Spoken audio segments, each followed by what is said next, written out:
We're going to discuss the topics that matter to you: race, single parenting, domestic violence, education, and now, The Hagir Show.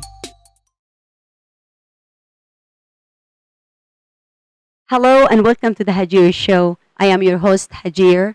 We are here at this lovely, beautiful house with Miss Sarah Bunn, and I will let her introduce herself. Can you please introduce yourself to the audience and tell us who you are and what you do?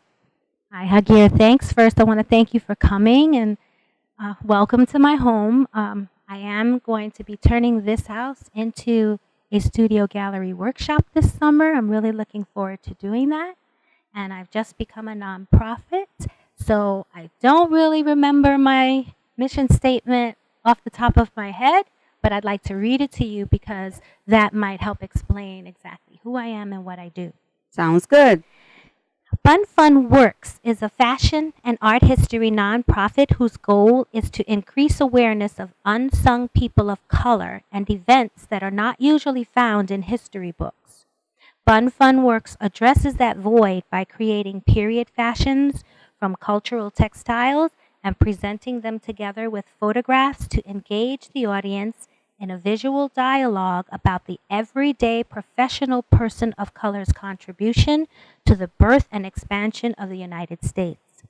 We will strive to break down barriers to diversity by providing exhibits, workshops, and books that will empower and inspire people around the globe through fashion and the arts, while elevating discussions about the prominent history of people of color from emancipation through to the present. Basically, what I do is I tell stories with textiles. When you said, let's put this in simple terms so everyone out there can understand what you basically do. When you say the unsung stories, or our history. What do you exactly mean by that? If we would look at the recent movie called Hidden Figures, who knew about these women? Hardly anyone. Mm-hmm. These are unsung heroes. And we have them in neighborhoods. We have people who have created communities that no one knew about. We have people who lived in Central Park. From 82nd to 89th Street, nobody knows who they are. They've been mentioned, but they're not spoken about. We have history books where we are showing children, all children, people of color, beginning with 1600s, where we are beaten, torn, our families are disrupted, we're enslaved. And then we're given emancipation, and there's a blank in history. They don't talk about us anymore until the Roaring '20s. I said to myself one day, there's a void. Where are these people? What happened? How did we come from here to there? And I actually found them. These are unsung heroes. These are people who were pioneers. These are people of color who purchased land that it was unheard of in New York. Not even white women could own land. But here we had a community of people who bought land and had schools, and we had churches, and there were farms, and nobody who knows. It's a very small, tiny little, in Central Park there's a small little plaque. It has been discovered, but we don't talk about it. And it's important because these images that we could be sharing with the children would fill that void and have our children not just see us in this negative light, and then we jump to being athletes and professionals. Athletes and singers and dancers. We were doctors and lawyers and teachers and educators and activists and abolitionists. We were all those things, and they hardly ever have those images for our children to see. So I think that bringing the stories back up, using textiles to bring them to life, using fashion to get their eye, because kids love fashion. Mm-hmm. Once you can catch their attention, you can teach them a lesson. And the funny thing is, I think I met you almost 3 years ago when my girls had the honor to come to your house and be a part of your project. at that moment, what you're doing caught my eye because you took the time, and I think I say that to everyone that I met when I mention your name. I say, you took the time to explain. Yeah. And I learned a lot from you and my kids, and I'm sure a lot of other kids did learn a lot because you took the time to not just say, here is a beautiful dress Right. you're going to wear, Right. but the history behind The that. history behind the dress, the history behind the textile, I mean, to weave these cloths, to design them, to paint them, this was all an expression of people who never got to express themselves in any other way. And a lot of the people that, or the stories that you brought to light, some of them I never heard of. So, I mean, this is a very important thing to do. And I agree with you, there's a huge part of our history that no one know about. And or people might have felt uncomfortable telling. Some of the stories that I'm going to attempt to depict through textile and fashion, they are American horror stories. No, slavery was a horror. Emancipation sounds great. Emancipation was a horror. It was a lie. Can you elaborate? You can say that we're emancipated, but you treat us still like property. And we really don't have equal share. You're just talking. It's pretty much like right now. So a lot of these stories where people bought land, they owned it, and then it was taken away by eminent domain. I mean, there was gentrification. This is all going on right now.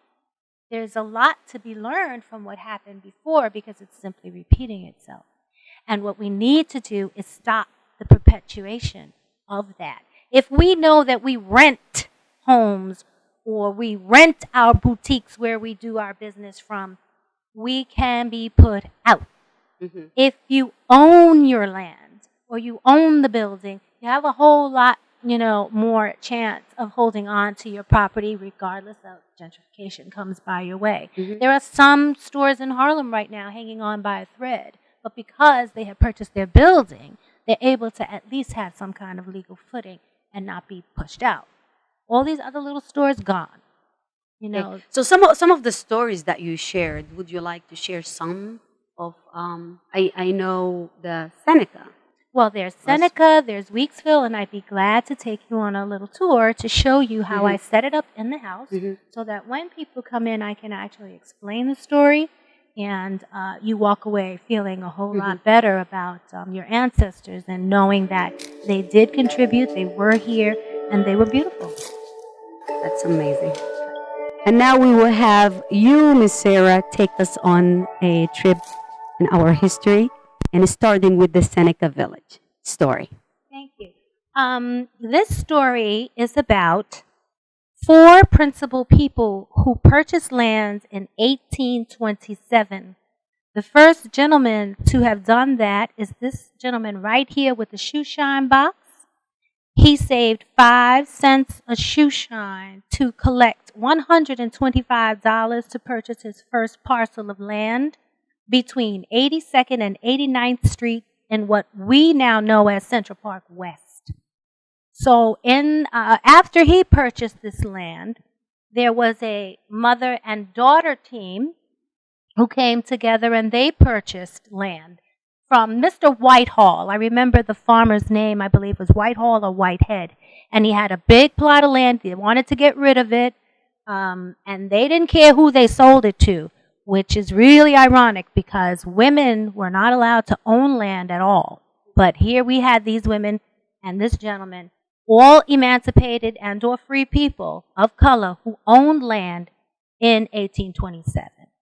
This woman apparently has had a hard life at one point, having been enslaved, but now emancipated. Half of her is in slavery, half of her is free.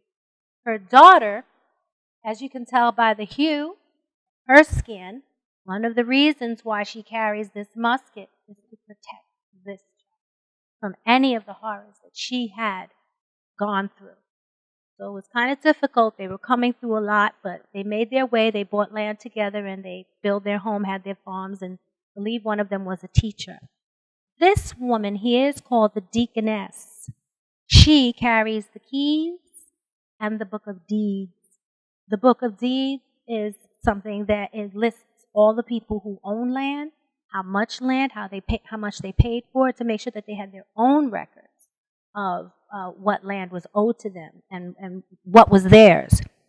And from 1827 to about 1830s, everything was great. The town was flourishing. They had schools, they had farmland, they had a church. And then the city decided, New York City decided that they needed a park. They needed something. It was really a lot more political, and we won't go into that. But it was a matter of, London has a great bridge. What does the city have? Oh, we don't have anything as fancy. Well, it became like architectural rivalry. And now all of a sudden, let's build a really big space. We'll call it Central Park, and you have to kick these people out. Eminent domain is what they used. And so by 1858, everyone was kicked off the land.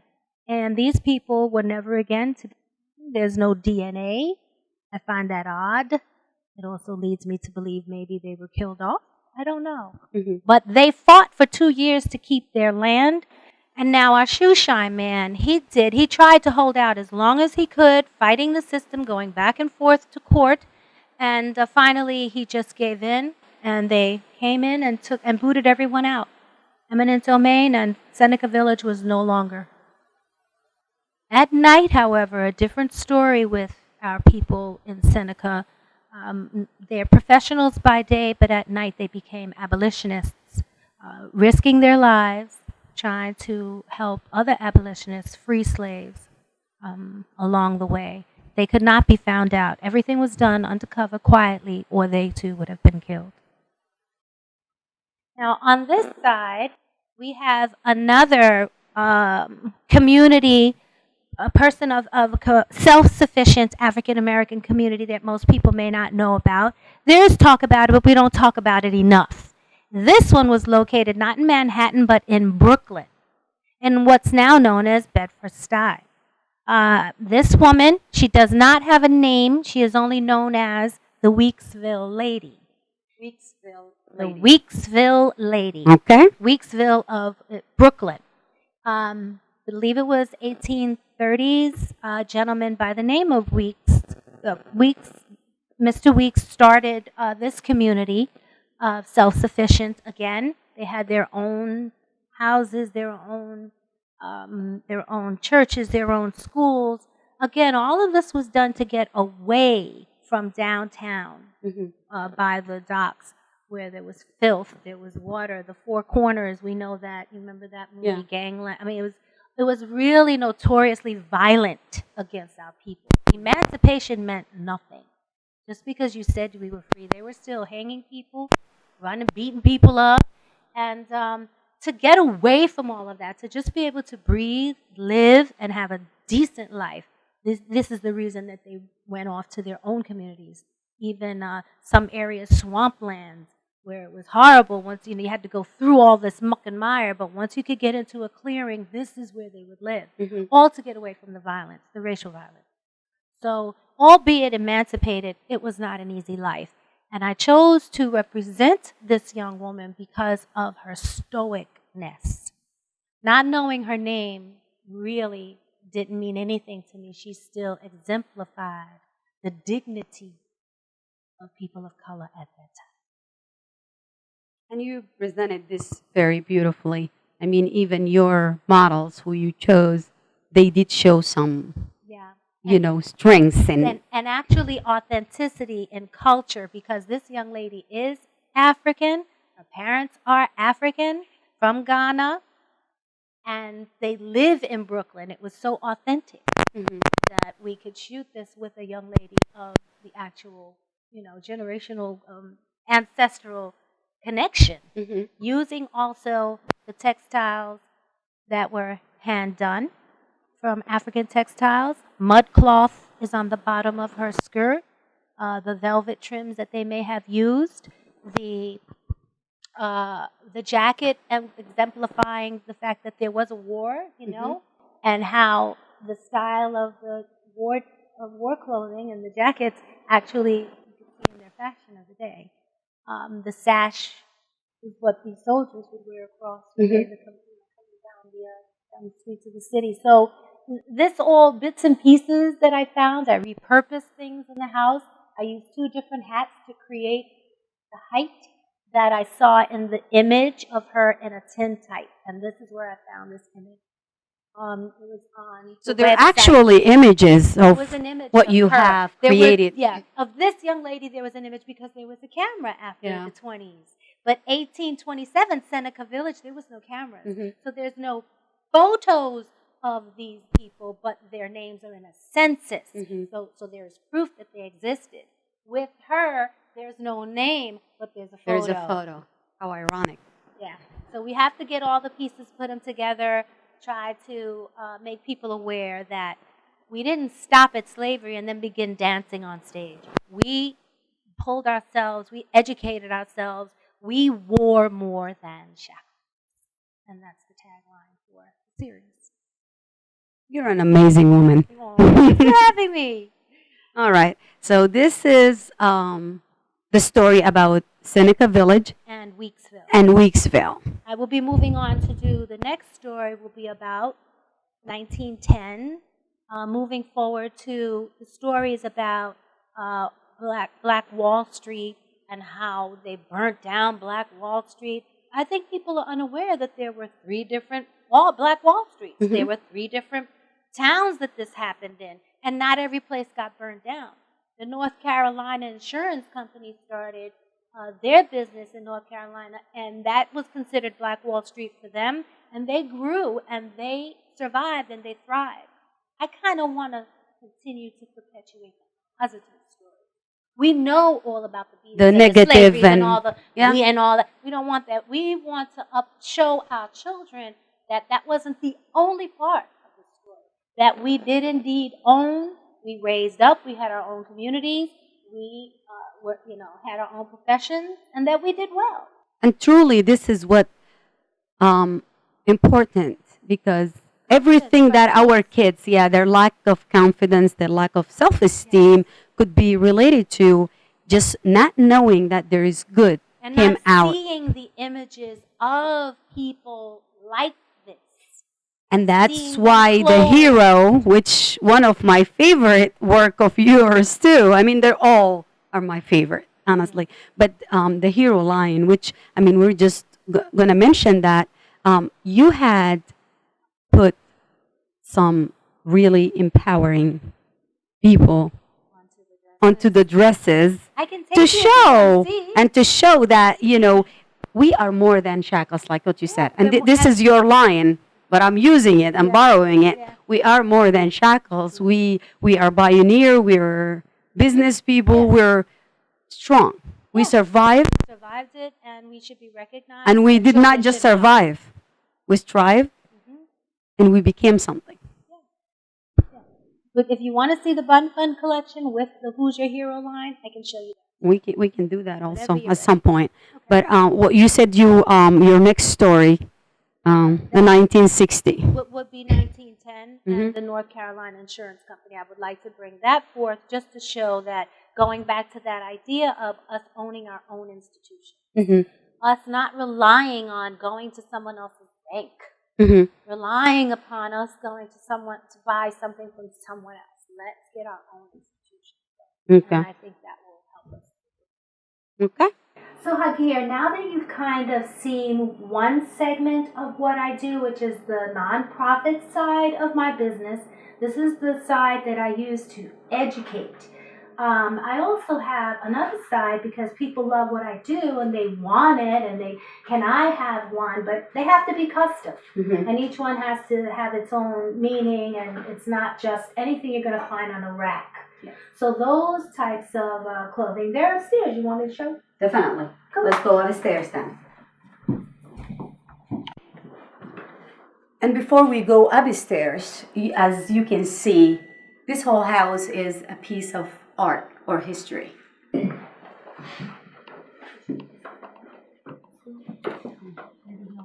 And this is where Did you want me to turn? the magic... No, it's good.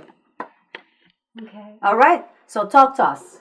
Up in this room is kind of where I store pieces until someone has a request for them, or maybe someone wants to do a fashion show, or a teacher may want to surprise their students. I mean, there's so many ways that we can use these pieces. But I'm going to tell you, every time they go out, they make an impact on the girls, especially the girls. The whimsy of these particular dresses, the crinolines, the lace, the vintage, they're curious. And once we can get their attention, that's when we can start discussing what's actually on the dresses. Everybody loves fashion, and you're Everybody using it loves fashion. in a positive way. Little kids, even the old, everyone loves fashion. And that's along with music and art, it is one of the best unifiers.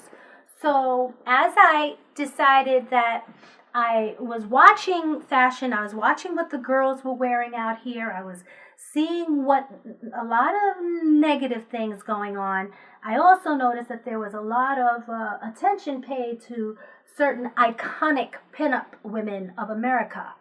A lot of them looked like this, but I didn't see any of us. And I'm not knocking Marilyn Monroe. She was an activist quietly in her own right. She too was fighting the system and was seen as a misfit. And the second, walk behind me, Marilyn, that she wasn't bright. She was highly intelligent. But women were always thought of, especially at this period, as not having any brains at all. I didn't want that to be our pinup girl. I wanted to find someone who was going to represent us. And then I was like, what one? There's many. So I developed this line called, Who's Your Hero? And for every iconic image that we might have of someone like Marilyn, I wanted to bring forth an image of someone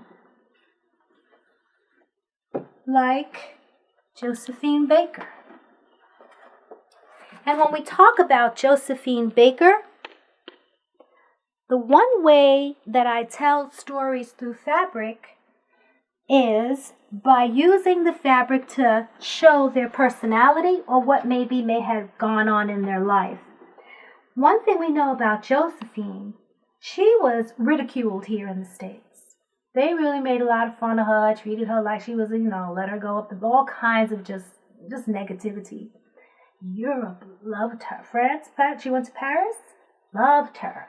And I found that they treated her like a clown here. And I found the fabric that is normally used for clown suits, right, to show that, to identify with that. However, once she left here, I feel she kind of went from broke to baroque. And I used this type of pattern to show once she left here that she really found more beauty. People really appreciated her outside of her own country. And I thought that was pretty sad that she had to do that and go that far. But the fact that they treated her like a gesture was one of the reasons I used this fabric. And to show that again and how we use the textile to tell the story, we have another heroine that we don't see Dorothy Dandridge on T-shirts as much as we see Marilyn Monroe, but we should. She too, in her own right, did not want to be the character that they continued to put her in. She was typecast as a hussy, as a floozy, and she really didn't want that. She liked to Marilyn Monroe and a lot of the other girls, Lena Horne. They wanted roles of substance. But you're just our exotic. So to even get your foot into the door was amazing. And I guess they just had to put up with a whole lot of nonsense. But because she was typecast and stuck into this Carmen role forever, so to speak, I happened to find a textile that discusses what a floozy might say to another guy, maybe to two guys, because she's playing them. And I said, the little wording on this skirt is perfect to describe the character and caricature that they always had Dorothy in. I want Dorothy to be remembered for her brilliance, and not that she was a floozy. But the way to tell the story, if you read these, you'll get what I'm saying. It says, "Dear John, I'm staying in the city after all. I'll miss you."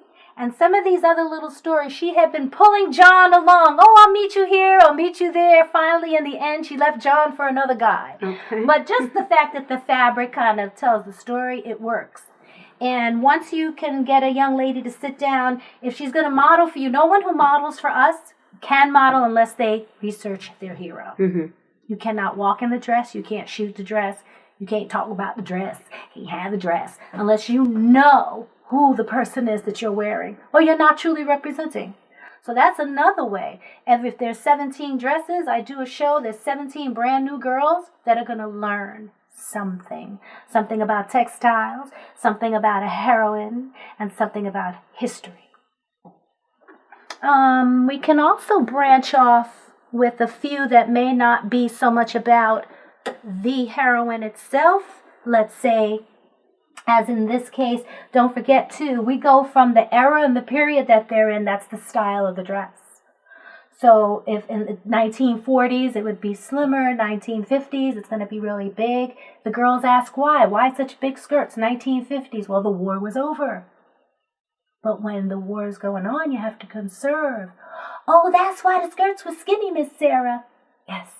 And they get it. And they start to see that there's something else besides fashion just being fashion. There's a reason sometimes why things happen and why people wore what they wore. Also, in homage to not just women, but the movement itself, this dress was created to honor Gordon Parks, who was a photographer who actually dedicated his whole life to taking images of our people, ancestors way back, all over the country, and he made sure to document us in everyday life. It's really important because who else was doing it? When you think about it, not many. So we have Van der Zee, who takes the photos of the luxurious, wealthy, but we also have Gordon Parks, who made sure to document all of us, not just those that were wealthy, but the people that may have migrated here and became domestics, and the men who the only jobs they really could get at that time were the porter jobs, the Pullman portman on the trains. The reason why I chose these textiles was to indicate the struggle, the fact that these black and white stripes really are to talk about the stripes on the backs of the people that were whipped and beaten to just even get to this point, to then be emancipated and then migrate and then come here and then have these kinds of jobs. I mean, we went from stripes and to stars. We really are amazing. And so I want our kids and our people to know that we may have come from the stripes, but we really are really fabulous people. This is all to empower, to make you feel better. You can't tell me that when a girl comes in here and she doesn't, and she understands this, she hears this. Now she's going to walk the runway in this dress. Her whole demeanor changes, and she knows and she understands. So you have the lesson, you have the dress, you have the joy, but it's all combined. It's the perfect way to teach. It's not like you have to sit here and learn this, open this book. No, it's more like hands-on, a feeling. Art is to be shared, and it works if you combine all these elements. You can really get a child's attention, and the lesson will stick. And I think that's the point, that they walk away with something that they'll never forget. And that's what's amazing about everything you do. It should be added to the curriculums in the school. I hope so. Yeah. It will. All right. And let's go down the stairs and talk about other. Now this is the next piece that I'm working on, which is probably going to go into the educational portion. Okay. That will go into the nonprofit, and it will be used in exhibits and to teach. This one will not be sold. Okay. The idea of this dress, ironically, how I would use this crinoline, and it's so feminine, and all the things that a vulture out here would go for. But when I was thinking about this topic that you introduced me to that really touched my heart, which was human trafficking, the stories Sexual of the assault. Sudan. For when we met, you told me that, and I wrote that down, and I researched it, and I kept it to my heart. The sexual assault, the domestic violence, the abduction of our children, and then being sold into markets, being sold for slave labor. It really brought it home to me that this has probably been happening, but I'd like to somehow, because I do these dresses and I have attached some kind of a message to it, I thought I'd create one in honor of this topic and in honor of the women and the people who help these children once we get them back. You know, thank you for the work that you do.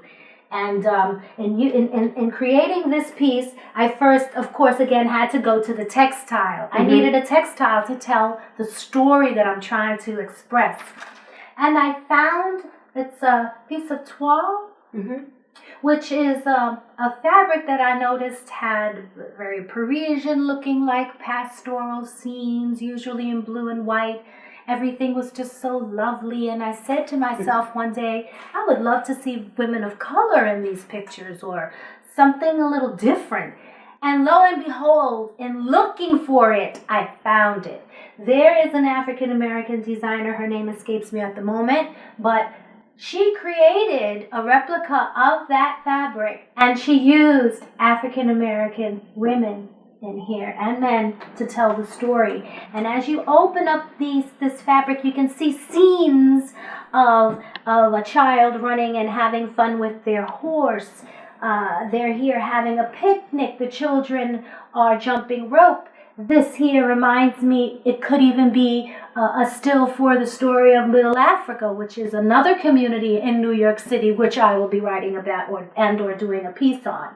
But the fact that this was called home, she actually created this and called this textile by name. I said, this really does bring me to the point of where all our children should be. Until they are of age, they need to be kept close to home. So in this series, when I begin to shoot this, I will probably do 4 scenes where in each scene there will be a monster. And these are the monsters that I'm trying to depict to the parents and the people that are going to look at this, the audience, to say, okay.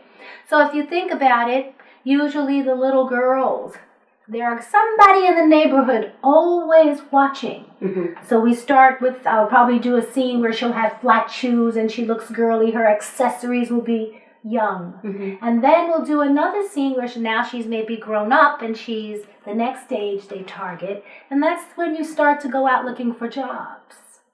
Okay? We've heard of people like Weinstein now all of a sudden. Look what he's been doing for years to young women who wanted to get into acting. Okay? This is how they play. The monsters in the room are huge, but no one sometimes ever knows who they are. So we need to make our children aware. Be very, very careful with mind manipulations. Know what you know. Don't let people trick you. Trust your gut. If you're going out for a job interview, so this photo that I'm going to take, we're going to do it so that that's the story will show.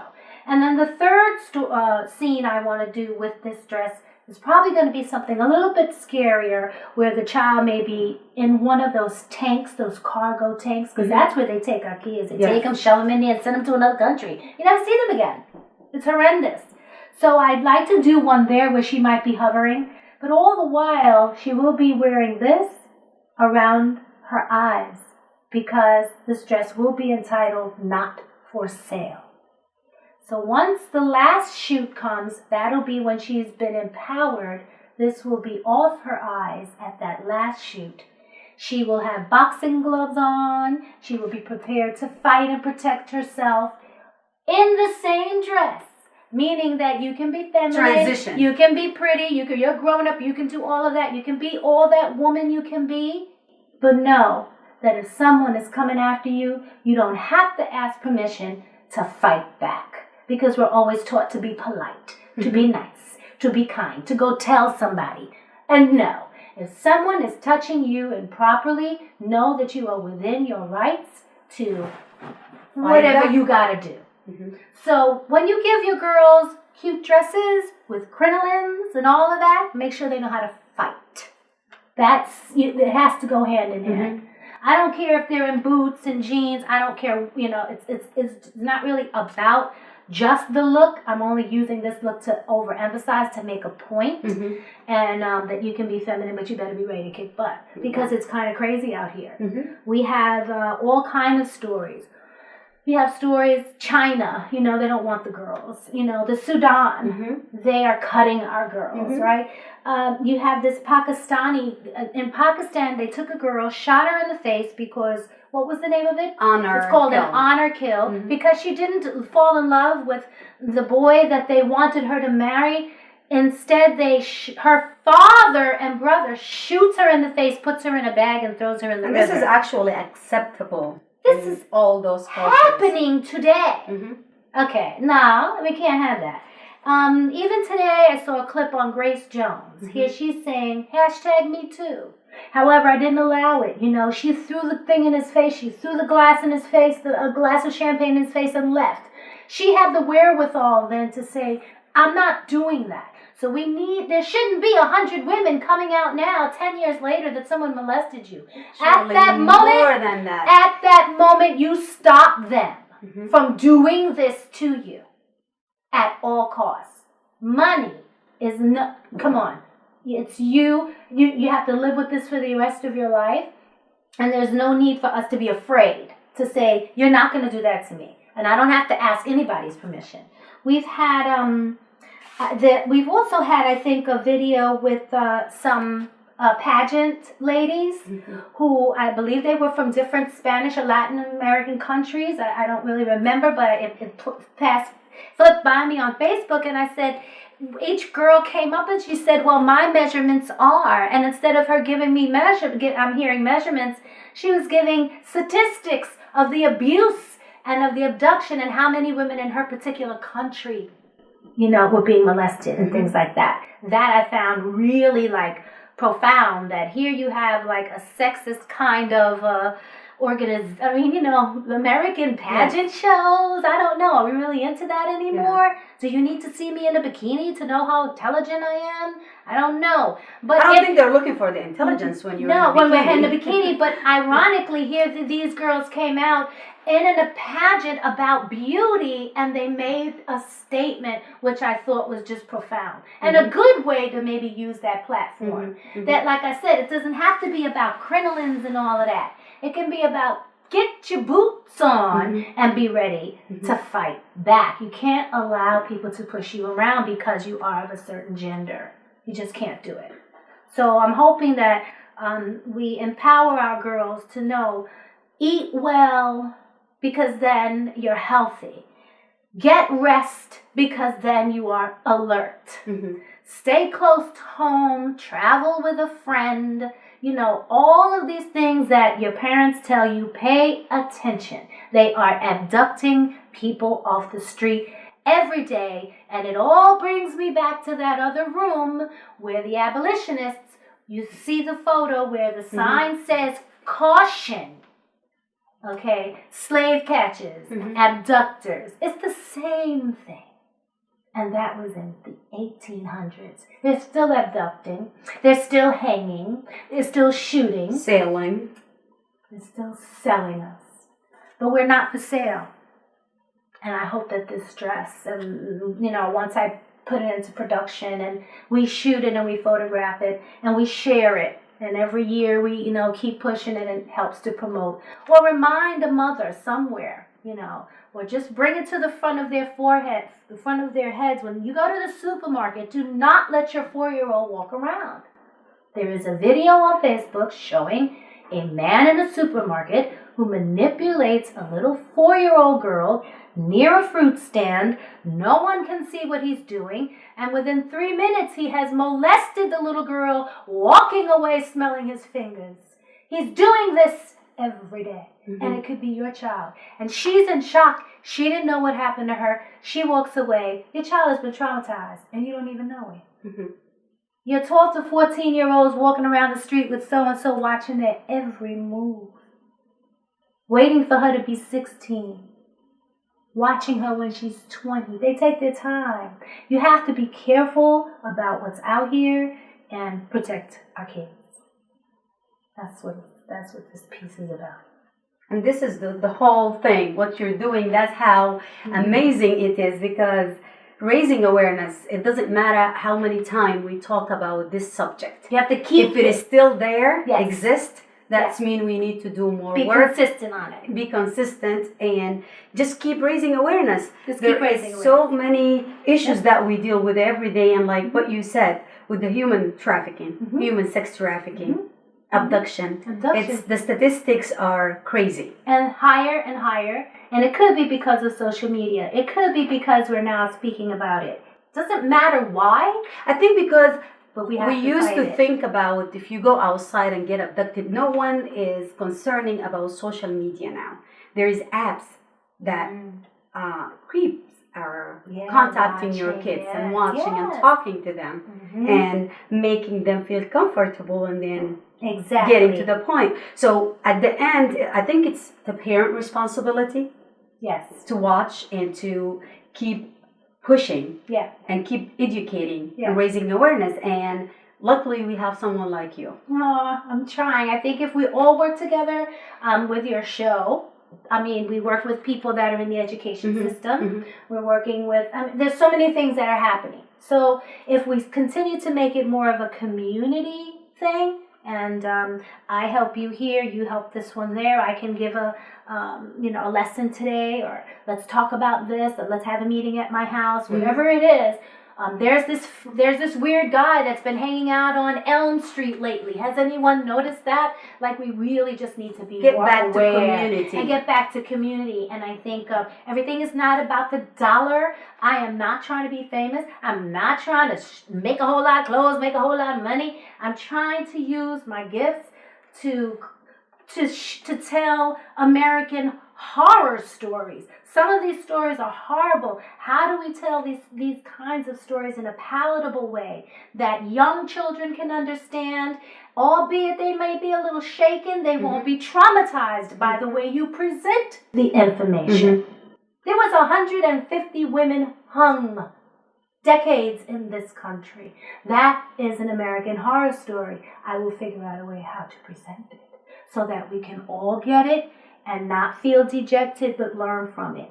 This is another horror story. If they take your children, what would you do? You'd go crazy. Who could even imagine their child gone for 1 day, 2 days, 3 days? But this happens every day. So it's worth me. I don't mind doing this work. I love doing this work. I don't maybe love the topics. And I'm hoping that as we grow and maybe 10 years from now, we can be creating dresses for a whole lot more positive reasons. But in the meantime, I'll use the fabric to tell the stories that need to be told. Use your resources. And that's what using your resources wisely. Well, with that note, what do you want everybody to know about the BunnFunn and about Sarah, and how can they reach you? Because I can see this being in the curriculums. Meaning there is a lot of untold stories, unsung story, like you said. I think it takes time. I'm not at that level yet, but I think that if you just, I'm on Facebook. And we will put a link to all of that at the end of the video. I'm on, I have a We Wore More Than Shackles is a website. I'm really, really focused on trying to get the pieces into libraries for kids. If anybody knows of a town where maybe, their library on a Saturday would love to have, me bring the mannequins in the store and the clothing and give the children a story about Seneca or the Weeksville lady or whatever else I do. I mean, it's just a matter of working with community and getting the word out and just sharing what I'm doing. I will be opening up in July, hopefully, and people would be welcome to come and see the gallery, bring the kids, maybe learn how to sew, maybe pick up needle and thread or crochet needles, whatever we can do to just get community involved in realizing that the arts are the ticket to understanding our history. Everything is documented, and this is another piece that hopefully will go down in history as well. Well, with that note, we are very thankful for you having us in your home and allowing us to go back in history with you. And we'll definitely keep in touch and follow you as you progress. And I'm sure you're going to get somewhere. Thank you. So thank you very much. And please, we will put the link of all Sarah's information. And if you need to learn more and to raise awareness about all the subject or the topic that we discuss, get in touch with Sarah or get in touch with us, and we will get you in touch with Sarah. And the key point here is educating and keep pushing and raising awareness. Otherwise, we are not going to solve any issues. Well, until next time, good night. Thank you. It's not a night, but